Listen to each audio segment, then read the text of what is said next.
오늘 말씀을 나누는 여러분들에게 주의 은혜가 있기를 축원합니다. 자, 오늘 말씀 예수님의 가르침에 대한 말씀이에요. 이 예수님의 행적과 가르침을 다루는 이 성경 말씀은 마태복음, 마가복음, 누가복음, 요한복음 이 사복음서가 있습니다. 그 중에서 마태, 마가, 누가는 내용이 많이 비슷해요. 그래서 같다는 한자 동자를 써서 공자를 써서 공관복음이라고 하고, 요한복음은 이 공관복음과는 조금 다릅니다. 물론 비슷한 점도 있고 요한복음에만 특별히 있는 사건들이 있어요. 오늘 예수님의 이 간음한 여인 사건, 이 오늘 본문인데요. 이 본문은 요한복음에만 있는 그런 사건입니다. 자, 유대인에게는 이 3대 명절이라고 있습니다. 유월절이 있고 초막절이 있고 오순절이 있는데요. 그 초막절이라는 명절 때 예수님께서 이제 예루살렘에 오셨어요. 예수님은 평상시에는 주로 이 갈릴리 근처에서 이제 전도 사역을 하시다가 이 명절 때는 예루살렘에 오십니다. 이 명절 때는 예루살렘에 사람들이 많이 모이기 때문에 그곳에서 이제 사람들에게 여러 가르침을 주셨어요. 그래서 어느 날 예수님께서 예루살렘 성전 뜰에서 주로 보통 거기서 많은 사람들을 가르칩니다. 강의하는 곳이에요. 거기서 사람들을 가르치고 있었는데 유대사회의 지도자 바리새인 서기관이 이 간음하다 현장에서 잡힌 여인을 끌고 와서 예수님에게 이야기합니다. 자, 선생님, 모세는 율법에서 이런 여인을 돌로 쳐 죽이라고 우리에게 명령했습니다. 선생님은 어떻게 생각하십니까? 이 여자를 어떻게 해야 될까요? 자, 그러니까 예수님께서 대답하십니다. 그런데 그 사람들이 이렇게 질문하는 이유, 그 범죄를 저지른 여인을 예수님에게 굳이 뭐 재판 정도 아니고 강의를 하는 곳까지 데리고 와서 질문을 했던 거예요. 6절에 보시면 이렇게 나와요.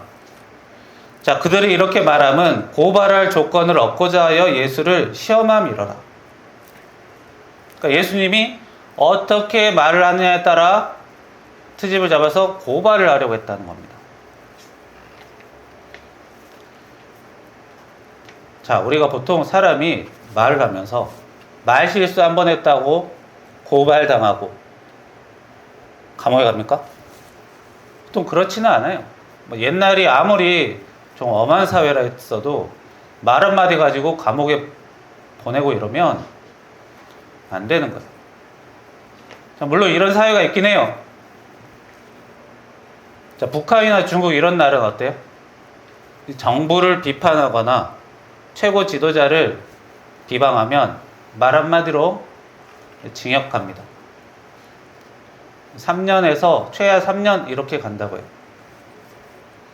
그리고 사우디아라비아, 이란 같은 나라, 여기는 이제 종교법이 사회법인 나라예요. 이런 데서도 말 한마디 가지고 신성모독 걸리면 감옥 갈 수 있어요. 좀 이런 특이한 나라들이 그렇습니다. 그런데 예수님이 활동하셨던 유대사회는 이런 종교법으로 바로 사람을 가둘 수 있는 그런 특이한 사회였어요. 그런데 이제 평범한 사람이 말한 건 아니지만 이제 가르치는 사람, 선생님이나 뭐 정치인 이런 높은 지위의 사람이 가르치는 것은 많은 사람에게 영향을 주기 때문에 말 한마디로 감옥에 보낼 수 있어요.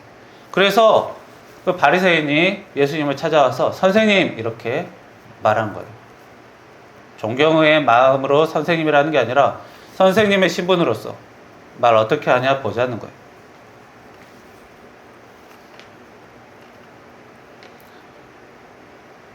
자, 그리고 간음한 여인은 사형에 처하는 것이 그 당시 유대 사회의 율법입니다.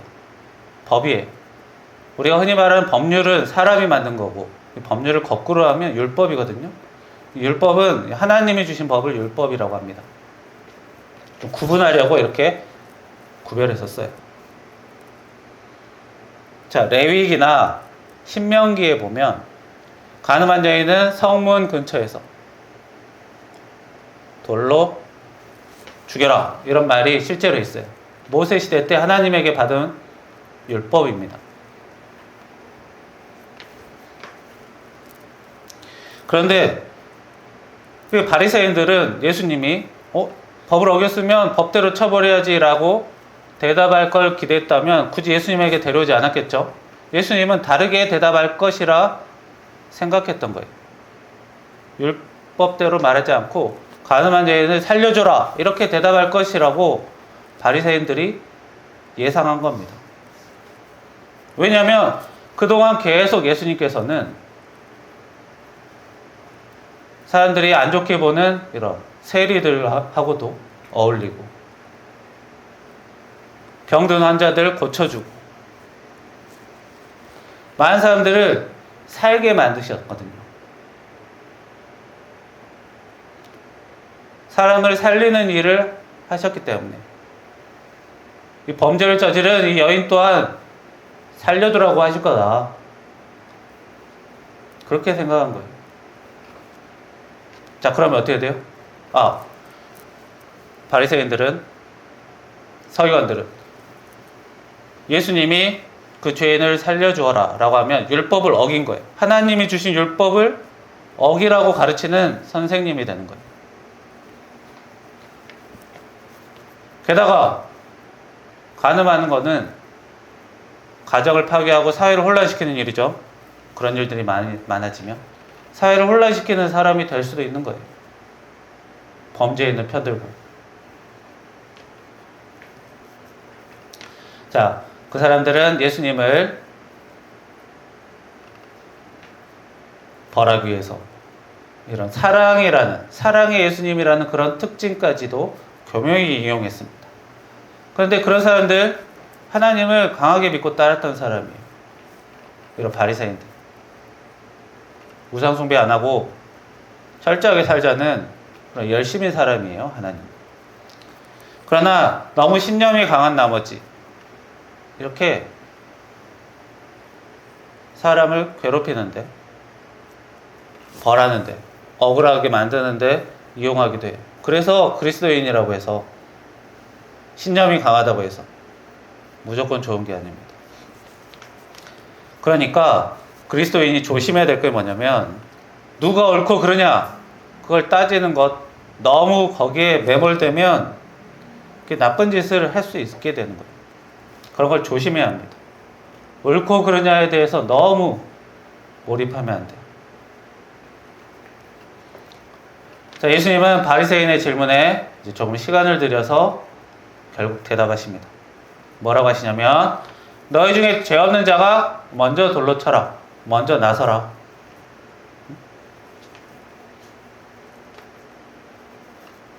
죄 없는 사람이 자신 있게 나와서 저 여인을 비난하라는 거예요.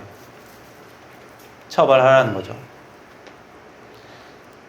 자, 여기는 지금 이곳은 성전뜰이에요. 성전뜰은 돌을 던지고 그런 곳이 아닙니다. 돌도 없고 그냥 뜰이에요. 바로 옆에 제사 드리는 그런 뜰이라고요. 사형 집행장이 아닙니다. 그래서 돌을 던지라는 얘기는 저 여자를 비난하라는 거예요. 자신 있게 나와서 어디 한번 비판해 보라는 거예요. 자, 게다가 지금 현장에서 잡혔다 했어요. 아무리 현행범이라고 해도 최소한의 이 재판 절차는 진행해야 돼요. 이런 일들은 그 당시에 이제 도둑이나 살인 이런 행동은 이제 행정관이 처리하지만, 이런 율법에 관련된 일들을 어길 때는 이 공회라는 곳에서 대제사장이 이제 처리를 하는 거예요. 판결을 하는 거죠. 아직 판결도 안 하고 어떤 사정이 있는지도 모르고, 예를 들어 외도를 하더라도 협박을 당하거나 뭐 강제로 잡혀서 됐거나 어떤 상황이든지 알아야 할 거 아닙니까?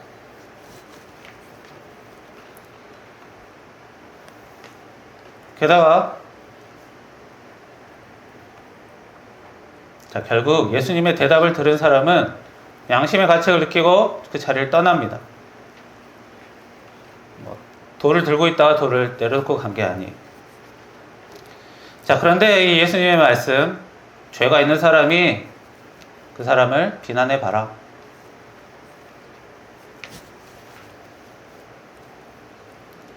딱히 좋은 이야기는 아니죠. 우리가 다른 사람의 죄를 판단할 때 어떤 비판을 하죠. 신문기사에 뭐 어떤 범죄 행위가 나타났다. 그러면 댓글로 나쁜 사람 막 이렇게 치죠. 처벌해야 됩니다. 이렇게 치죠. 그런데 그런 댓글 쓰는 사람들이 살면서 죄를 한 번도 저지르지 않았던 사람만 댓글을 쓸 수 있습니다. 이러면 어떻게 돼? 아무도 못 쓰겠죠? 그러면 판사도 다른 사람의 죄를 묻지 못해요. 사실 우리가 어떤 사람이 죄가 있냐 없냐를 따질 때는 뭐만 하면 돼요? 그 사람이 정해진 법을 어겼냐 어기지 않았냐만 확인하면 돼요. 평상시에 죄 지었던 사람이라고 해서 그거 판단 못하는 거 아닙니다.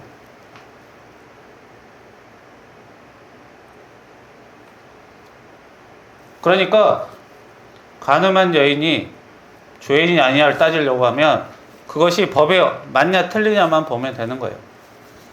그 사람이 어떤 인생을 살았는지 비판하는 사람이 자기 인생 다 내보일 필요는 사실상 없습니다. 그런데 왜 예수님은 너희들은 죄 없냐? 왜 저 여자만 죄가 있다고 하는 거냐? 왜 이걸로 사람을 죽이려고 하느냐? 이렇게 말씀하신 걸까요? 분명히 하나님께서 간음한 여인을 사형시키라고 말씀까지 하셨는데, 자, 그 사람들이 이렇게까지 하는 이유는 가장 먼저 하나님의 명령이기 때문이기도 하고, 또 그 다음에는 뭐죠? 그 사람들이 하나님의 명령을 무조건 다 들은 건 아니죠. 하나님이 사기치지 말라, 십계명에 보면 남의 것들 탐내지 말라, 이런 것들도 있는데 그거 다 지키는 거 아니잖아요. 자, 그 사람들은 예전에 이 유대 사회는 예전에 이스라엘이라는 나라로 있었을 때 범죄하고 우상 숭배하고 범죄하다가 나라가 망했어요. 하나님이 지키라는 것들 지키지 않으면서 망했어요. 그랬기 때문에 이 간음한 여인 때문에 또 하나님의 진노를 사서 우리 사회가 전체가 망해버릴 수도 있지 않을까 걱정되는 거예요. 내 자신이 걱정되고 우리 가족이 걱정되는 거예요.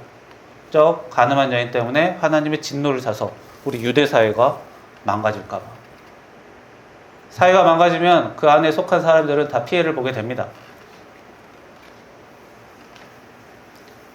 원래 이 간음이라는 것, 즉히 개인적인 사건이죠. 솔직히 남의 일에 굉장히 민감한 일이기 때문에 간섭하는 것도 좋지 않고요. 간섭하기도 어렵습니다. 잘했냐 잘못했냐 따지기도 민망한 일이고 어려운 일이에요. 함부로 나서기도 어려워요. 그런데 이런 일들을 전부 다 공개하고 거기에 또 참여하는 것이죠. 자기가 던진 돌에 사람이 맞아 죽으면 죄인이라고 해도 마음이 편하겠어요? 하지만 저 여인 때문에 우리 사회가 망하고 나와 내 가족이 큰 피해를 볼 수 있으니까 불이 나게 가는 거예요.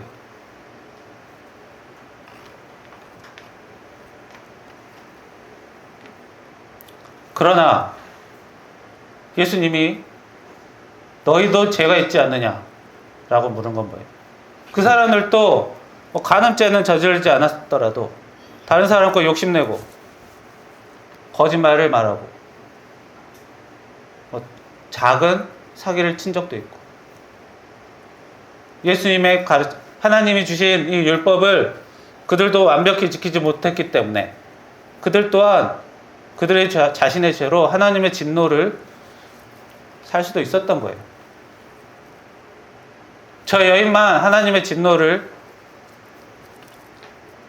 책임 있는 게 아니라 너희들 또한 책임이 있다는 거예요. 그런데 지금 그 사람들은 자신의 잘못은 상관 안 하고 저 여인의 잘못만 신경 쓰고 있다는 거예요. 그것도 어떻게?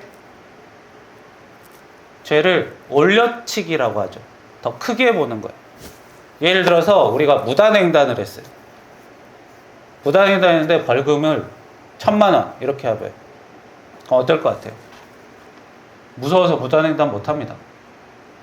끝까지 쫓아가서 다 받아낸다고 해봐요. 무서워서 못해요. 그러면 무단횡단하는 사람이 정말 싹 없어져요. 그러면 좋겠죠? 그러면 거리가 쾌적해지겠죠? 그런데 어떤 문제가 있을까요? 어떤 문제가 있을까요? 무단횡단 한 번에 1,000,000원 하면 이제 길 건너는 게 너무 무서워집니다. 길 한 번 잘못 건너면 신세 망칠 수 있는 거예요. 두려움에 살게 되는 거예요. 길 한 번 건널 때마다 떨면서 사람이 두려움 속에 살게 되는 거예요. 그래서 우리가 흔히 뭐 어떤 범죄를 저질렀을 때 좀 더 강한 처벌을 해라 이런 얘기 많이 하죠. 네? 피해자들 보면 속상하고 불쌍하고 그러니까요. 가해자들 믿고. 근데 법을 엄청 세게 하면 범죄는 줄어들지만 사람들 마음속에 이제 공포로 살아요. 행여나 말 한마디에서 잡혀가면 어떨까? 두려움 속에 산다고요. 덜덜 떨면서 살게 돼요. 자, 간음한 것, 외도한 것, 불륜 저지른 것. 자, 가정을 파괴하는 심각한 일입니다. 하지만 사형까지는 아니다라고 예수님은 말씀하시는 거예요. 분명히 바뀌었어요. 예전에 그 이스라엘 백성이 모세를 따라서 광야에서 그 시내산에서 하나님에게 율법 받을 때는 그때는 사형이었지만 지금은 아니다라는 거예요. 왜요? 왜 바꿨을까요? 예수님께서 사람에게 맞춰주신 겁니다. 그때 당시는 좀 특수한 상황이 있었어요. 뭐 옛날이든 지금이든 뭐 불륜이 간음이 이젠 해도 된다가 아니라 그때 당시에는 이제 급하게 이집트를 탈출해서 서둘러 이동해서 나라를 세워야 되는 그런 긴박한 상황, 거의 전시 체제였어요. 그런 상황에서 이제 기강이 해이해지는 것은 전체 사회가 쉽게 파괴될 수 있기 때문에 그때는 이제 자기 집을 갖지 못하고 이렇게 행렬로 지냈던 때예요. 이렇게 무리지어서 이렇게 이동만 하던 시대. 그렇기 때문에 집이 개인 집이 없어서 보호받기가 어렵죠. 그래서 강한 법이 필요했어요. 그러나 지금은 아니에요. 각자 집 안에서 집이라는 곳에서 보호를 받고 충분히 게다가 훨씬 더 안정된 생활을 하고 있기 때문에 게다가 너무 벌이 세면 사람들이 이렇게 죄 하나로 이렇게 사람이 죽어나가는 그것도 비참하게 죽어나가야 되는 일이기 때문입니다. 그래서 예수님께서는 사람에게 좀 더 맞춰주시기 위해서 벌을 좀 더 줄여주시기 위해서 살리시기 위해서 기회를 더 주기 위해서 이렇게 바꾸신 거예요. 옛날과 똑같이 하려면 굳이 예수님이 내려오실 필요가 없는 거예요. 고칠 것은 고쳐주시려고 더 맞춰주시려고 오신 거예요. 잘못 알고 있는 것들은 제대로 가르치려고 오신 거예요.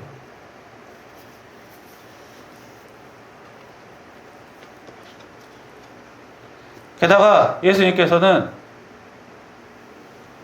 이 여인은 죄가 없다 이렇게 말씀하시지도 않았어요. 너희들도 따지고 보면 죄인이지 이 여인은 아무 잘못이 없다 이렇게 말하지도 않았습니다. 그래서 예수님은 범죄자 편 들어주시는 분이구나 이렇게 오해하면 안 돼요. 예수님 또한 하나님이 만드신 법을 어기진 않았습니다.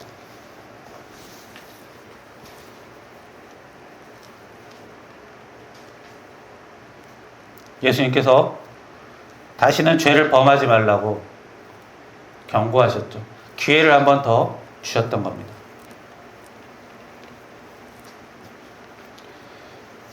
자, 가늠한 여인, 정확한 사정은 모르지만 자기 잘못을 들키고 이렇게 공개 처형당하는 것 모르고 저지른 일입니다. 그랬을 거예요. 다들 앞으로 일이 어떻게 될지 모르고 이렇게 범죄를 저지릅니다. 이 바리새인들 또한 마찬가지죠. 예수님이 하나님의 아들인 줄 모르기 때문에 예수님을 어렵게 만들려고 이런 질문을 하고 있는 거예요. 예수님의 눈에 보이기에는 이 가늠한 여인보다 바리새인이 더 큰 죄인으로 보일 수도 있습니다. 그러나 그런 예수님, 누구를 위해서? 예수님을 잘 믿고 따르는 사람들 뿐만 아니라 이런 가늠한 여인이나 바리새인이나 그리고 예수님 알지 못하는 사람까지 우리를 위해서 십자가에서 피를 흘리셨던 거예요. 그런 사람들 모두 다 영혼의 구원을 얻을 수가 있습니다. 하지만 영혼의 구원을 얻었다고 해서 우리가 오해하는 게 있어요. 사이비들이 오해하는 게 있죠. 예수님 믿으면 이제 어떤 죄를 저질러도 상관없다. 근데 오늘 예수님 뭐라고 하셨죠? 그 여인에게 죄를 짓지 말라고 했어요. 이제는 죄 짓지 마라.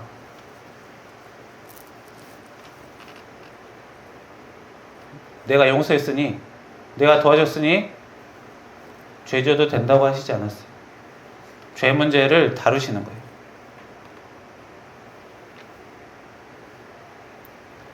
우리의 육체의 죄, 자기가 다스리고 살아야 합니다.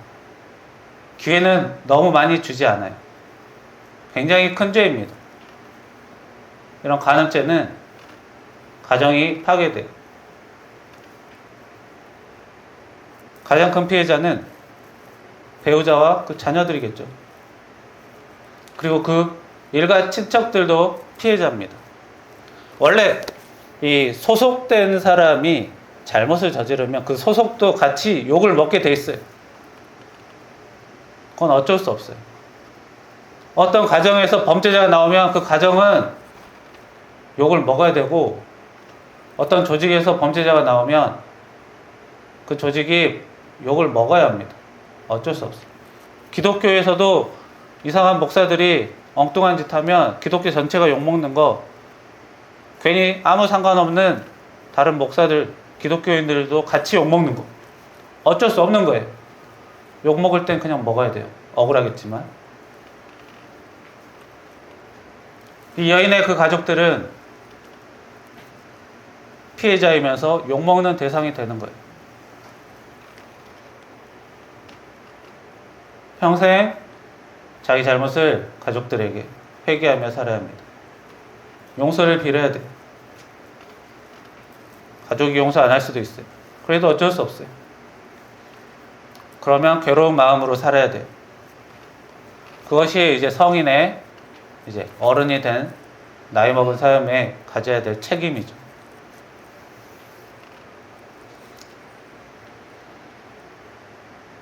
예수님이 죄 짓지 말라는 말씀, 이 여인에게만 하는 게 아니라 우리에게 하시는 가르침입니다. 예수님이 그렇게 가르치셨으니까 우리 또한 죄 짓지 않게 조심해야 돼요. 우리 가정을 특히 꾸린 사람은 조심해야 합니다. 흔히 요즘 사회 신문을 보면 가끔씩 이런 얘기를 해요. 어떤 가정을 꾸린 사람이 나는 남자로서의 삶을 살고 싶다. 여자로서의 삶을 살고 싶다. 이런 것들은 다 외도하겠다는 말입니다. 자, 가정을 꾸리고 탁구 치러 간다. 스포츠를 한다. 취미생활을 한다. 그냥 할 수 있잖아요. 그냥 해도 돼요. 뭐라 안 해요. 그 어떤 취미 생활을 해도 그냥 가족을 꾸리고 그냥 할 수 있어요. 남자로서 남자의 삶을 사고 싶다. 여자의 삶을 사고 싶다. 그 얘기는 외도밖에 없는 거예요. 다른 사람을 만나고 싶다는 거죠. 그게 아니면 남자든 여자든 그런 거 따지지 않고 그냥 하면 돼요. 조심해야 합니다.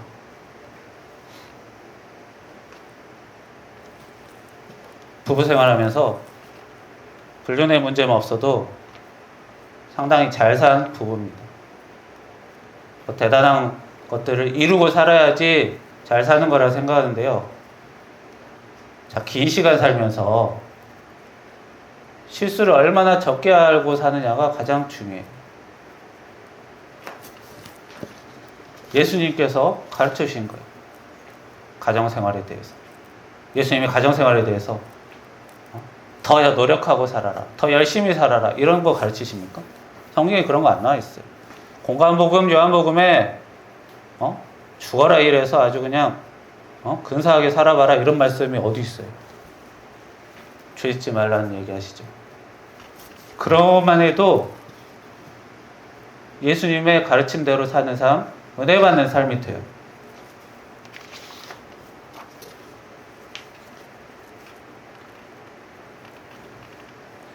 오늘 말씀 예수님이 특별히 우리에게 가르쳐 주십니다.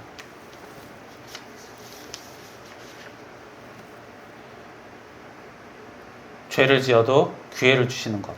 그러나 많은 기회는 아닙니다. 하지만 기회를 주셨다라는 것.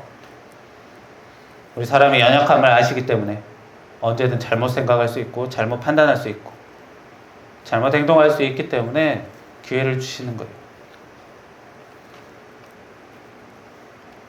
죄인의 편을 드시는 게 아니라 이제는 고쳐서 잘못된 것들을 고쳐서 가면서 살면 더 큰 은혜를 허락하게 주시겠다는 예수님의 귀한 가르침입니다. 이 가르침대로 여러분들 사시는 그리하여 은혜 받는 여러분들 되기를 축원합니다.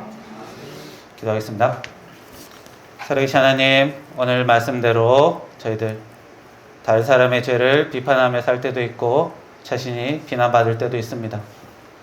그럴 때 오늘 말씀 기억하면서 자신의 죄를 점점 줄여가는 조심히 사는 자신을 될 수 있도록 주여 도와주시옵소서.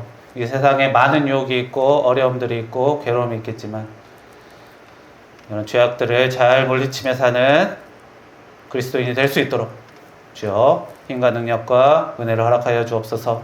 예수님의 이름으로 기도합니다. 아멘.